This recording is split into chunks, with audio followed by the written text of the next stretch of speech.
Meron po tayong simpleng tip, no, sa mga inverter user ng isang refrigerator. Ang problema po nito ay wala siyang reaction, no, dito sa ating button settings. Kaya hindi siya makapag-command doon sa ating PCB board.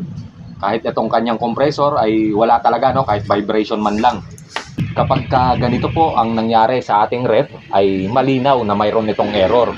Dito sa ating primary ay may na-reading naman tayo, no, at pasok tayo dito sa secondary, may nakuha naman tayo na 248 volt AC, no? So ibig sabihin yung ating relay sa primary ay nag-close. Kung mapapansin po natin ay hindi gumana ang ating command light, nangangahulugan na wala siyang inilalabas papunta sa ating compressor, no? Ito na po yung ating simpleng tip. Ang nagka-problema po itong kanyang exit sensor, no? Bali nagkaroon siya ng corroded dito sa kanyang terminal.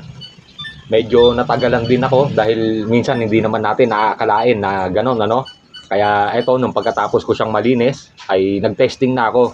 Kung mapapansin natin, hindi pa gumagana ang ating command light at yung ating amperahe ay mababa pa dahil mayroon tayong delay at yung ating compressor ay hindi pa gumagana. Pagkatapos nga ng delay, ito na ang tunog ng ating compressor. Ang refrigerant po natin ay 600A, ito ay flammable. At dito naman sa ating amperahe ay kahit papaano nakakuha na tayo ng medyo mataas. Higit pa pong tataas yan maya-maya at ang ating command light ay gumana na rin, nangangahulugan na kumpleto na ang ating circuit, no? Ang simpleng idea lang po natin dito, kung ganito ang problema ng iyong inverter, ay maaaring check muna natin yung ating exit sensor.